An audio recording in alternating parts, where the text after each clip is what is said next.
شعرائے جاہلیت کے کلام میں یہ بات پتہ چلتی ہے کہ شرفائے عرب میں جلباب کا رواج تھا. لونڈیاں نہیں پہنتی تھیں، لیکن جو شرفاء آزاد لوگ تھے ان کی خواتین جلباب پہنتی تھیں. اس میں بہت سے عرب شاعروں کے شعر آتے ہیں جس میں اس لفظ کا استعمال موجود ہے. مثلاً قبیلہ حذیل کی ایک شاعرہ نے ایک شعر کہا ہے. وہ اپنے کسی مقتول کے مرثیے میں کہتی ہے: تمشی السنور الیہ وہی لاہیۃ مشی العذارى علیہن الجلابیب. اس کا معنی مشی العذارى، مشی کہتے ہیں چال، عذارى کنواری لڑکیوں کی. کسی کی چال کے اوپر بات کرتی کہ اس کی چال ایسے تھی کہ جیسے کنواری لڑکیاں علیہن جلابیب، اپنے اوپر جلباب پہنے بڑی چادریں اوڑھ کر جا رہی ہوں، یعنی ایک جیسے جھنڈ جا رہا ہوتا ہے. یہ شعر کو ایک کوٹ کیا گیا صرف لفظ کو واضح کرنے کے لیے، اس سے کوئی اسلام کے حکم کی بات نہیں ہو رہی. تو اس سے کوئی شک نہیں رہ جاتا کہ عورت کو گھر سے نکلتے وقت اپنے جسم کے ساتھ ساتھ اپنے لباس کی بیوٹی اور اپنے لباس کی خوبصورتی کو بھی چھپانے کا حکم ہے. اور اس کے لیے جس چیز کے استعمال کا کہا گیا ہے وہ جلباب ہے، جو عام سوٹ کا دوپٹہ نہیں ہے، اس کے علاوہ چیز ہے. کوئی بھی بڑی چادر جو بذات خود خوبصورت نہ ہو، زینت نہ ہو، کیونکہ اس سے زینت چھپانا مقصود ہے، جس پہ گوٹے کناری نہ لگے ہوئے ہوں، کیونکہ بعض لوگ حجاب جلباب بھی پہنتے ہیں اور خاص طور پر جو عرب ملکوں سے عبایا نام کی چیز آتی ہے اس کے اوپر ایسے ایسے نقش و نگار بنے ہوئے ہوتے ہیں کہ وہ سمجھ میں نہیں آتا کہ یہ پردے کا لباس ہے یا زینت کا لباس ہے. تو جلباب ایسی ہونی چاہیے کہ جس کے اوپر پھر خوبصورتی نہ ہو، کیونکہ وہ خوبصورتی کو چھپانے کے لیے استعمال ہوتا ہے. اب یہاں پر چادر کی نہ لینتھ بتائی گئی ہے، نہ اس کا ڈیزائن بتایا گیا ہے، اور نہ ہی یہاں کوئی اور خاص قسم کا کوڈ بتایا گیا ہے. یہ پھر سہولت پر چھوڑ دیا گیا ہے ہر علاقے کی خواتین کے لیے.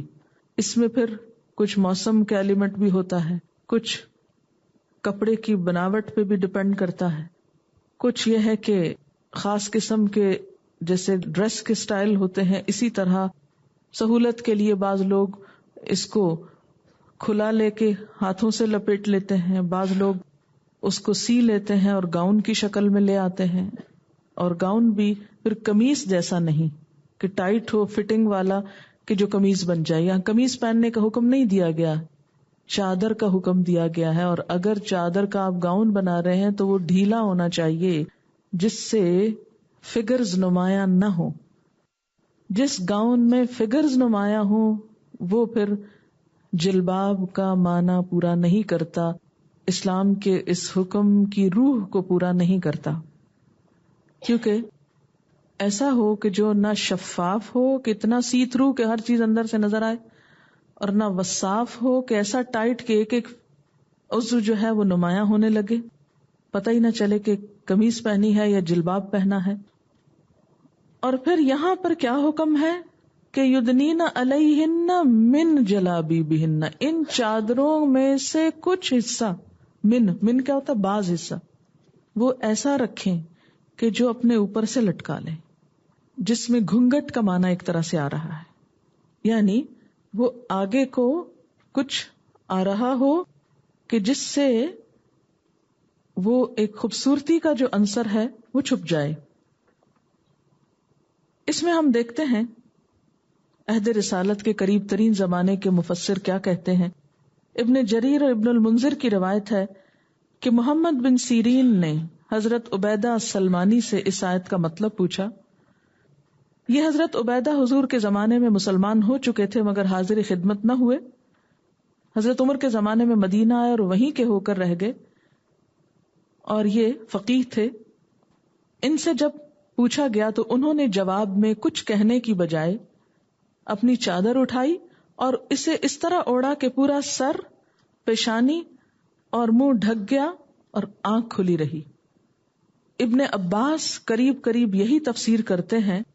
ان کے جو اقوال ابن جریر وغیرہ نے نقل کیے ہیں وہ کہتے ہیں کہ اللہ تعالیٰ نے عورتوں کو حکم دیا ہے کہ جب وہ کسی کام کے لیے گھروں سے نکلیں تو اپنی چادروں کے پلو اپنے اوپر سے ڈال کر منہ چھپائیں اور صرف آنکھیں کھلی رہیں۔ علامہ ابو بکر جساس کہتے ہیں، ابو بکر جساس، احکام القرآن ہے ان کی، جلد 3 صفحہ 458 پر، کہ یہ آیت اس بات پر دلالت کرتی ہے کہ جوان عورت کو اجنبیوں سے اپنا چہرہ چھپانے کا حکم ہے اور اسے گھر سے نکلتے وقت ستر اور عفت مآبی کا اظہار کرنا چاہیے تاکہ مشتبہ سیرت و کردار کے لوگ اسے دیکھ کر کسی لالچ میں مبتلا نہ ہوں۔ علامہ زمخشری کہتے ہیں کہ وہ اپنے اوپر اپنی چادروں کا ایک حصہ لٹکا لیا کریں اور اس سے اپنے چہرے اور اپنے اطراف کو ڈھانک لیں۔ علامہ نظام الدین نیشا پوری کہتے ہیں کہ اپنے اوپر چادر کا ایک حصہ لٹکا لیں، اس طرح عورتوں کو سر اور چہرہ ڈھانکنے کا حکم دیا گیا غرائب القرآن میں۔ امام راضی کہتے ہیں کہ اس سے مقصود یہ ہے کہ لوگوں کو معلوم ہو جائے کہ یہ بدکار عورتیں نہیں ہیں، کیونکہ جو عورت اپنا چہرہ چھپائے گی حالانکہ چہرہ سطر میں داخل نہیں، اس سے کوئی شخص یہ توقع نہیں کر سکتا کہ وہ اپنا سطر غیر کے سامنے کھولنے پر راضی ہوگی۔ اس طرح ہر شخص یہ جان لے گا کہ باپردہ عورتیں ہیں اور ان سے زنا کی امید نہیں کی جا سکتی۔ یہ تفسیر کبیر ہے امام راضی کی، اس کے جلد 6 صفحہ 591 میں ہے۔ اور اس کی حکمت کیا بتائی گئی، علت کیا ہے؟ ذالک ادنی ان یعرفن، یہ اس لیے حکم دیا جا رہا ہے کہ مسلمان عورتیں پہچان لی جائیں۔ ظاہر ہے کہ جو عورت صرف جسم نہیں، سر نہیں، چہرے کا کچھ حصہ بھی چھپا کر جا رہی ہے تو دیکھنے والے اسے دیکھ کر پہچان جاتے ہیں کہ یہ دنیا کی باقی ساری عورتوں سے مختلف ہے، کیونکہ باقی سارے مذاہب میں عورتوں کے ڈریسز ملتے جلتے ہوتے ہیں۔ آپ چائنا میں دیکھیں، امریکہ میں دیکھیں، برطانیہ میں دیکھیں، دنیا کے چاہے کوئی کرسچن ہو یا جو ہو یا کسی اور مذہب کی بدھ مت کی ہو فالوور، تو خواتین کا عموماً ایک ہی طرح کا کلچر کے اعتبار سے حال حلیہ ہوتا ہے۔ لیکن ان سارے کلچرز میں ایک مسلمان عورت کہیں پر بھی ہو، خواہ چائنا میں ہو یا امریکہ میں ہو، وہ اپنے اسلامی لباس میں ہوگی۔ ذالک ادنی ان یعرفن، یہ اس کی پہچان ہے۔ حجاب اور پردہ مسلمان عورت کی شناخت ہے، آئیڈینٹی ہے، پہچان ہے، اور یہ کہا گیا کہ یہ اس لیے پہنے کہ پہچانی جائیں یہ مسلمان عورت جا رہی۔ اور اگر مسلمان عورت غیر مسلم عورتوں کے ہجوم میں پہچانی ہی نہیں جا رہی تو اس کا مطلب ہے کہ اس نے اسلام کی روح کو سمجھا ہی نہیں، اسلام کے حکم پر عمل کیا ہی نہیں۔ ان یعرفن فلا یؤذین، پھر نہ ستائی جائیں، یعنی جب پہچانی جائیں گی کہ یہ عورتیں خود کو چھپانے والی ہیں تو کوئی ان سے کسی قسم کا غلط مطالبہ نہیں کر سکے گا، کوئی لمٹس کراس نہیں کر سکے گا۔ یعنی حجاب صرف جسم کا حجاب نہیں، ایک مرد اور عورت کے درمیان ایک آڑ ہے، ایک رکاوٹ ہے کہ بس تمہاری لمٹس یہاں ہے، اس سے آگے مت بڑھو۔ عورت جب اپنے جسم کی نمائش کرتی ہے، اپنے زیب و زینت کی نمائش کرتی ہے تو وہ مردوں کے لیے اٹریکشن کا اور ایک خاموش دعوت کا سبب بنتی ہے۔ یعنی خواہ کسی کی نیت نہ بھی ہو، میں یہ نہیں کہتی کہ نعوذ باللہ جو حجاب نہیں کرتے ان کی نیتیں خراب ہوتی ہیں یا یہ کہ وہ بری ہی وجہ سے یہ سب کچھ ہوتا ہے، نہیں، لیکن ہو سکتا ہے وہ معصوم ہو، ان کے دل میں کوئی ایسا خیال نہ ہو، صرف دیکھا دیکھی انہوں نے ایسا کر لیا، مگر اس کا نقصان کیا ہے کہ دوسرے لوگوں کی نگاہوں کو کس طرح روکیں گی۔ آپ دیکھیے کہ ہم ایک پاؤ بھی گوشت خرید کے لائیں نا تو ننگا نہیں چھوڑتے، کیا کہتے ہیں، ڈھک کے رکھو۔ کبھی آپ نے نہیں دیکھا ہوگا کہ لوگ پلاسٹک کے سی تھرو لفافے میں گوشت خرید کے لٹکاتے جا رہے ہوں، کیا کہتے ہیں، ڈھانپ کے لے جاؤ۔ کہ یہ جو گوشت کا پتلا ہے سارا جسم، اس کو اتنے سارے مردوں کی نگاہوں کے لیے ایکسپوز کر دیا جائے، کیا وہ اس پاؤ گوشت سے بھی کمتر چیز ہے یہ کہ یوں ہی چھوڑ دیا جائے، جو چاہے دیکھتا رہے؟ نہیں، یہ تو میری پہچان ہے کہ مجھے ڈھانپنا ہے خود کو، اللہ نے حکم دیا ہے مجھے اس پر کوئی شرمندگی نہیں، کوئی ملامت نہیں، کوئی احساس کمتری نہیں۔ مردوں کی غلط نگاہیں تو میرے لیے اس سے بھی زیادہ زہریلی ہیں جتنی مکھیاں ایک پاؤ گوشت کے لیے خطرناک ہے. شاید وہ اتنی خرابی وہاں نہ چھوڑے جتنی خرابی ایک عورت کی زینت اور خوبصورتی کو دیکھ کر مردوں کے دلوں میں پیدا ہو سکتی. ذالک ادنا، یہ بات زیادہ قریب تر ہے، ان یعرفنا، کہ وہ پہچان لی جائیں. پہچان ہے یہ عورت کی. فلا یؤذین، تو ستائی نہ جائے، ان پہ کوئی آوازیں نہ کسے، ان کی طرف نہ کوئی بڑھے، ان سے کوئی غلط امید لگا کے نہ بیٹھے، ان کو کوئی چھیڑے نہ. وکان اللہ غفور الرحیم، اور ہے اللہ تعالی غفور الرحیم، کہ ڈھکنے کے باوجود بھی کچھ لوگ باز نہیں آئیں گے. تو پھر عورت ذمہ دار نہیں. یہ نہیں کہا گیا کہ پھر عورت گھر بیٹھ جائے اور عورت نکلے ہی نہ، اور عورت باہر کا کوئی کام نہ کرے. نہیں، نکلے، کام کرے، لیکن اپنی حدود میں، اپنی لمٹس میں، اپنی پہچان کے ساتھ. خاص طور پر یہاں آپ بیٹھے ہیں اور خود بخود آتے چلے جا رہے ہیں آدمی، یعنی عورتوں کی مجلس ہے، اور اتنی آزادی سے کیوں چلے آ رہے؟ اس لیے کہ کسی کے اندر احساس ہی نہیں کہ ہم قیمتی چیزیں اور ہم کو نہیں دیکھ سکتے. یہ بلکہ وہ نکو بن جاتا ہے جو اپنے آپ کو پھر ڈھانکے کے لو یہ کیسی بیکورڈ عورت ہے جاہل کہ جو اس مرض سے ڈر رہی ہے. اچھا، پھر آپ دیکھیں کہ جہاں چہرے کی بات کی بھی جاتی ہے نا، تو اس میں بھی آپ دیکھیں کہ جیسے ملیشینز وغیرہ یا جن ملکوں میں ہوتا ہے تو اسکارف یہاں نہیں ہوتا، وہاں بھی کچھ نہ کچھ وہ آپ نے دیکھا ہوگا کہ اس طرح پہنا جاتا ہے کہ یعنی یہ حصہ ڈھک جاتا ہے، اور پھر یہاں سے اتنا پہنتے ہیں کہ یہ ڈھک جاتا ہے. جیسے ایران میں آپ دیکھیں کہ بالکل ایک چھوٹا سا حصہ، اور پھر جب سے کہا کہ نگاہیں اپنی جھکا کے رکھو، تو اس میں تو کہیں یہ نہیں آتا کہ دلیری کے ساتھ ہر ایک کے سامنے جیسے چاہو بات کرتے رہو. اچھا، اسی طرح ہاتھ ملانے کے بارے میں بعض اوقات دیکھا گیا کہ جو رشتہ دار مرد ہوتے ہیں تو خاندان میں چاہے وہ محرم ہو یا نہ ہو سب ہاتھ ملا رہے ہوتے ہیں. بعض اوقات یہ کہہ کے تو بچے سے ہم نے خود پالے تھے، اب کیا ہوا بڑے ہو گئے ہیں.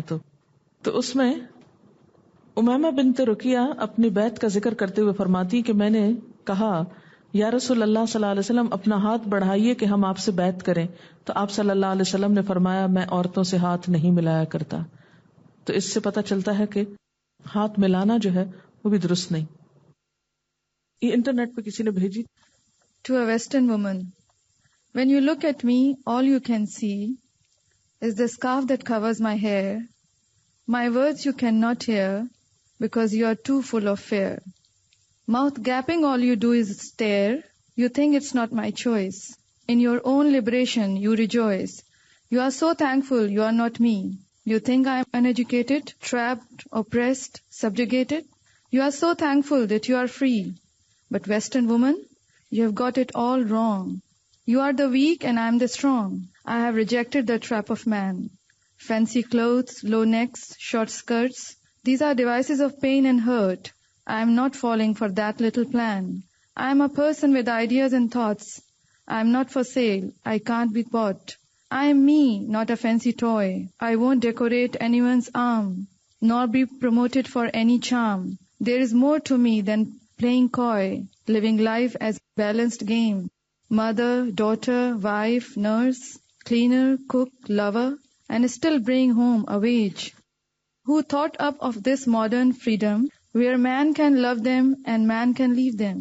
This is not freedom, but life in a cage, always jumping to a male agenda, competing on his terms, no job share, no facilities, no feeding and nappy changing amenities, no time off for menstrual pain, hormones they'll off, what a shame. No equal pay for equal skills, your job they can always fill. No promotion until you're sterilized. No promotion until you're sexually terrorized. And this is liberation? Western women, you can live your life. Mine has less strife. I cover and I am respected. Surely that's to be expected. For I won't demean that feminine. I won't live to male criterion. I dance to my own tune, and I hope you see this very soon. As for your own sake, wake up, use your sight.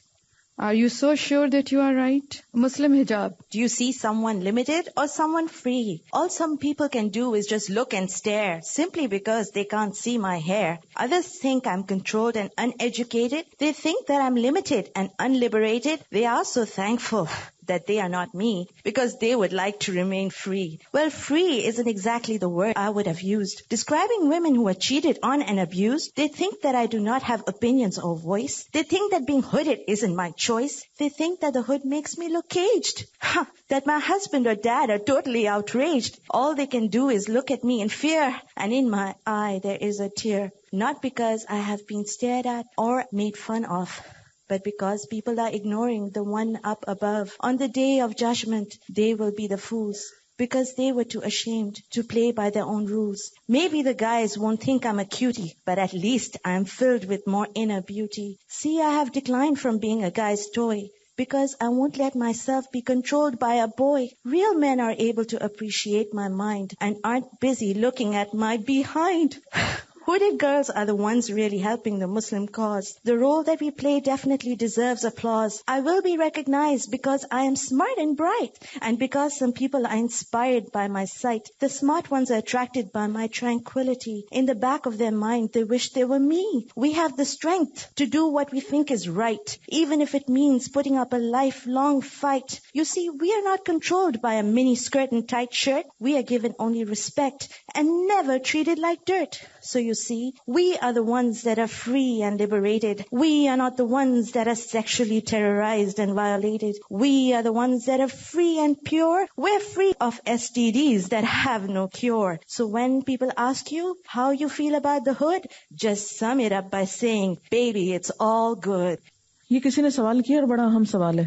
لکھا ہے تبرج سے مراد بناؤ سنگھار ہے اور اپنے آپ کو نمایاں کرنا ہے. آج کی سوسائٹی میں اگر کسی بھی تقریب میں ہم شریک ہوں اور ہمارا اسکارف لینا ہی ہم کو نمایاں کر دیتا ہے. لوگ خاص طور پر اس بات کو نوٹ کرتے ہیں کہ یہ اسکارف لے کر نمایاں ہونا چاہ رہی ہے. یعنی لوگ دین کے راستے کو صحیح سمت میں لینے کی بجائے اس کو الٹا رنگ دیتے ہیں. یہ شکر ہے کسی نے سوال کیا. میں اس بات کو واضح کرنا چاہتی ہوں، اور یہ بات واقعی بہت دفعہ آتی ہے کہ یہ نمایاں ہونے کے لیے پردہ کیا جا رہا ہے. آپ نے سورۃ الاحزاب میں ہی دیکھا 2 لفظ استعمال ہوئے، ایک تبرجنا اور ایک ہے یورفنا. تبرجنا کے لیے کیا کہا؟ لا ولا تبرجنا. اور یورفنا کے لیے کہا گیا کہ ادنا ان یورفنا. اب مجھے بتائیے کہ اسکارف لے کر نمایاں ہونا تبرج میں آتا ہے یا یورفنا میں آتا ہے؟ اور یہ مقصود ہے. تبرج کہتے ہیں اظہار زینت، یعنی اپنی چھپائی جانے والی چیزوں کو نہ چھپانا اور ان کو نمایاں کر کے دکھانا دوسرے کو. اور یورفنا پردے کا مقصود ہے کہ تم نمایاں نظر آؤ کہ یہ مسلمان عورت ہے. اور یہ اگر کوئی نیگیٹو رنگ میں لیتا تو لیتا رہے، آپ اللہ کا مقصود پورا کر رہی ہیں نمایاں ہو کر. بہت سے لوگ کہتے ہیں کہ چادر سر پہ لٹکانے کا حکم ہے، نقاب اس میں شامل نہیں. سر پہ کیسے لٹکائی جاتی ہے چادر؟ لٹکا کے دکھائیں. سر کے اوپر سے ہی لٹکائی جاتی ہے نا، اوپر تو نہیں لٹکائی جاتی.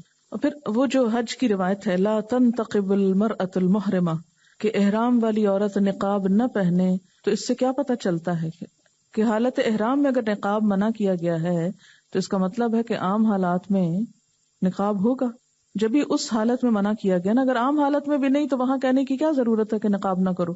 جوائنٹ فیملی سسٹم کی کل بات ہوئی تھی کہ ازواج مطہرات کے جو گھر تھے بیوت کا لفظ کیوں آیا ہے. بنیادی طور پر آپ دیکھیے کہ اسلام میں بعض قریبی رشتہ داروں کو بھی نامحرم قرار دیا گیا ہے، اور اسی وجہ سے ایک شوہر کی یہ ذمہ داری بنتی ہے کہ وہ اپنی بیوی کی حفاظت، اس کی عزت و عصمت کی، اور اس کو ایک آزادی کا ماحول دینے کے لیے اس کو شادی کے بعد الگ گھر دے. الگ گھر کا مطلب ولا نہیں ہے. الگ گھر کا مطلب یہ ہے کہ چاہے وہ ایک کمرہ ہو یا جھونپڑی ہو، لیکن اس کی پرائیویسی ہو، کہ جس میں وہ اپنے شوہر کے لیے زیب و زینت کر سکے، جس میں وہ اپنے ریلیکس کر سکے. کیونکہ جس گھر میں نامحرم رشتہ دار مثلا دیور اور جیٹھ ہر وقت رہتے ہوں بیچ میں، وہاں تو انسان باقی زیب و زینت تو کیا سر سے دوپٹہ بھی نہیں اتار سکتا، کھلے عام کام بھی نہیں کر سکتا، تو بہت سی مشکلات کا شکار ہو جاتا ہے. تو اس میں آپ دیکھیے کہ ازواج مطہرات کے بھی چھوٹے چھوٹے حجرے تھے، بڑے بڑے گھر نہیں تھے، لیکن ہر ایک کی اپنی پرائیویسی تھی، اپنی دنیا تھی. تو یہ عورت کی ایک آزادی ہے، یہ عورت کا ایک حق ہے. بسا اوقات معاشی مجبوریاں ایسی ہوتی ہیں کہ الگ نہیں رہ سکتے. بعض اوقات شوہر باہر کمانے گئے ہوتے ہیں, بیویاں اکیلی رہ رہی ہوتی ہیں, اور وہ اکیلے گھر میں رہنے کی وجہ ترجیح دیتی ہیں سسرال میں رہیں, پھر وہاں اور رشتے دار بھی ہیں.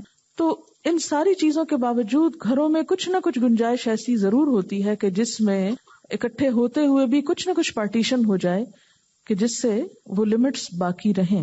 دوسرا یہ ہے کہ ایسے رشتے داروں کے ساتھ, جیسے آپ صلی اللہ علیہ وسلم نے دیور کے بارے میں فرمایا کہ الحم هو الموت, کہ دیور جو ہے وہ موت ہے, یعنی باقی سارے نامحرموں میں زیادہ خطرناک چیز ہے, اس لیے کہ وہ شوہر کا بھائی ہے اور اس اعتبار سے بھی یعنی بہت قریب ترین رشتہ ہے, لیکن چونکہ نامحرم ہے اور وہ ایک رشتے کا ایڈوانٹیج بھی لے سکتا ہے, اور بسا اوقات ایسی مشکلات سامنے آتی ہیں, اس لیے وہاں اور زیادہ احتیاط کی بات ہے. اب اس احتیاط کا مطلب یہ نہیں کہ انسان گھر میں جلباب پہنے گا, اس میں ایک چادر لے کے اپنا کام کاج کرے, بات چیت ضرورت کے وقت کر سکتا ہے, لیکن انداز ایسا نہ ہو کہ جس سے پھر وہی بات جو پیچھے ابھی یہ واقعہ پڑھا کہ فلا تخضعن بالقول, یعنی ایسے میٹھے لہجے میں بات نہ کی جائے جس سے دوسرا شخص جو دل کی خرابی میں مبتلا, یا عورت کو بلیم نہیں کیا جا رہا, کیا کہا گیا, دوسرے کو بلیم کیا جا رہا ہے کہ جس کے دل میں بیماری خرابی وہ کسی غلط فہمی کا شکار ہو جائے.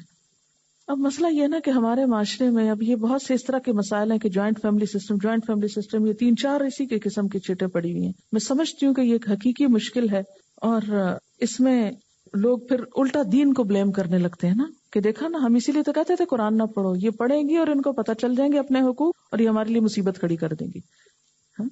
یعنی اللہ کی نافرمانی میں لوگوں نے اپنی آزادی سمجھی اور اپنے فائدے سمجھے, حالانکہ وہی چیزیں بسا اوقات بربادی کا سبب بھی بنتی ہیں.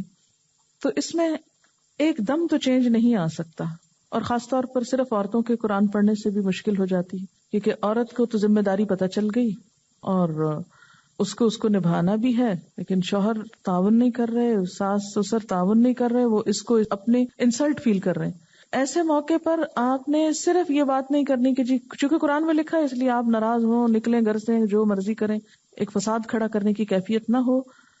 دین کی تعلیم کو عام کیے بغیر گزارا اور چارہ نہیں. آپ اس کو حوصلے اور صبر کے ساتھ احسن طریقے سے ان باتوں کی طرف توجہ دلائیں کہ جس سے کوئی ہرٹ بھی نہ ہو, جس سے کوئی ایسی سچویشن میں بھی مبتلا نہ ہو کہ کوئی اس کو اپنے خلاف بات سمجھ بیٹھے کہ شاید ہم پہ شک کیا جا رہا ہے یا ہم کو برا بھلا سمجھا جا رہا ہے یا ہم آج تک ہم سے کوئی ایسی بات نہیں ہوئی. کیونکہ بعض جگہوں پر ایسا ہوتا ہے کہ قریب میں رہتے رہتے بہت اچھے تعلقات بھی ہوتے ہیں, بسا اوقات اپنے بھائیوں سے بڑھ کر دیور وغیرہ جو ہیں وہ چاہنے والے ہوتے ہیں اور خیال رکھنے والے ہوتے ہیں, لیکن جو حد اللہ نے قائم کر دی, تو اللہ نے ہم کو بنایا نا, وہ ہم کو ہم سے زیادہ جانتا ہے, تو جہاں اس نے حد بنا دی بس اس حد پہ رک جانا ہی ہمارے بھلے میں ہے.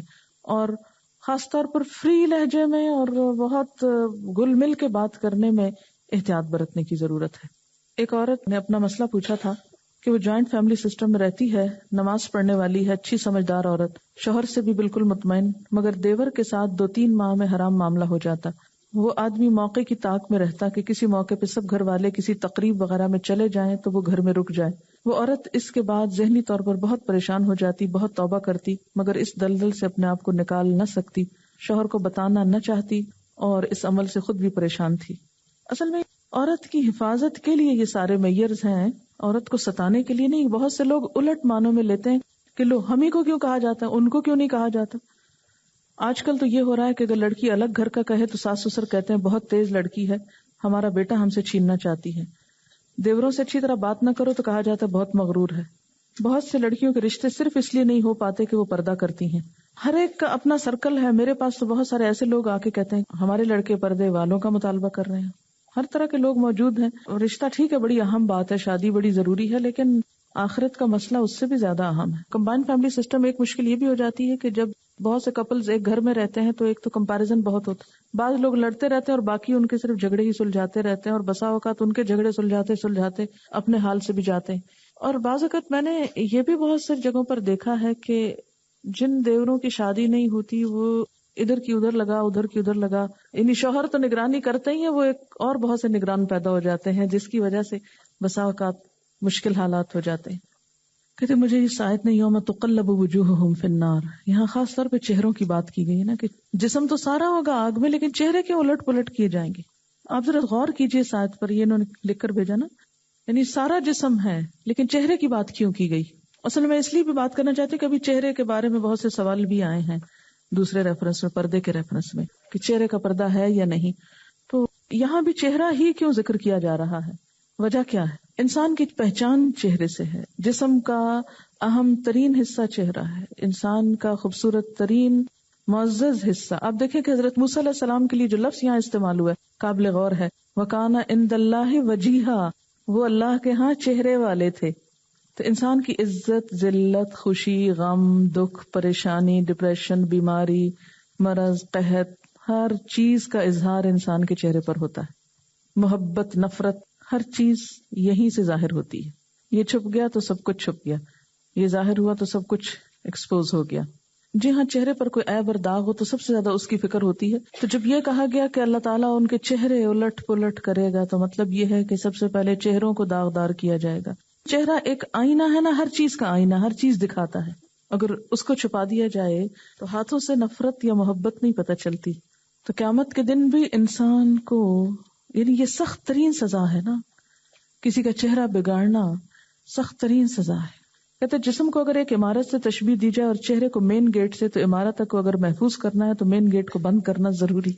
سوال ہے سورۃ الاحزاب آیت 59 میں نساء المومنین کا ترجمہ مومن عورتوں کو، مگر تفسیر میں آپ نے کہا مومنوں کی عورتوں کو. برائے مہربانی اس کو واضح کر دیجئے. بات یہ ہے کہ جیسے آپ صلی اللہ علیہ وسلم کو کہا جا رہا تھا نا کہ آپ کہیے اپنی بیویوں کو، اپنی بیٹیوں کو اور مومنوں کی عورتوں کو، یعنی اس سے بتانا کیا مقصود تھا کہ مومن بھی اپنی عورتوں کو کہیں. ٹھیک ہے، اس لیے یہ ایکسپریشن استعمال ہوئی. تو مومنوں کی عورتیں کون ہوگی؟ مومن. تو اس لیے عام طور پر اس کا ترجمہ جو با محاورہ ہوتا ہے وہ مومن عورتیں کر دیا جاتا ہے، اس میں ایسا کوئی غلطی نہیں ہے، لیکن بالکل لفظی ترجمہ اور اس کی روح کیا ہے؟ نساء المومنین. یہ کون سا مرکب ہے؟ نساء المومنین مرکب اضافی ہے، مومنوں کی عورتیں. تو من کی وجہ سے نساء پہ زیر لگی ہے، نساء المومنین ہے. ٹھیک ہے، مضافلہ ہونے کی وجہ سے مومنون کی بجائے مومنین ہے. یوم تقلب وجوہہم، کہ انسان کے چہرے میں جو حواس خمسہ ہے، انسان اپنی زندگی میں انہی سے اللہ کی نافرمانی کرتا ہے. گناہ کے جتنے بھی کام ہیں ان کی ابتدا چہرے سے ہی ہوتی ہے، چہرہ ڈائریکٹ انوالو ہوتا ہے. تو اس سے کیا پتہ چلتا ہے کہ چہرہ انسان کی پوری شخصیت کا نمائندہ ہے، یعنی پورے انسان کا ریپریزنٹیٹیو ہے. رأس سر کو کہتے ہیں نا، تو ہیڈ، کسی بھی ملک کا ہیڈ سر کو بولتے ہیں. اور جسم میں سر کی حیثیت کیا ہے؟ بہت اہم ہے. اچھا آپ دیکھیے، ہاتھ کاٹ دیا جائے تو انسان سروائیو کر لیتا ہے، لیکن اگر ہیڈ اڑا دیا جائے تو سروائیو کرنا مشکل ہوتا ہے. ٹھیک ہے، تو اس لیے سر ہو یا چہرہ، قرآن پاک میں اس کا ذکر اسی وجہ سے بار بار آیا ہے کہ وہ اہم ترین حصہ ہے.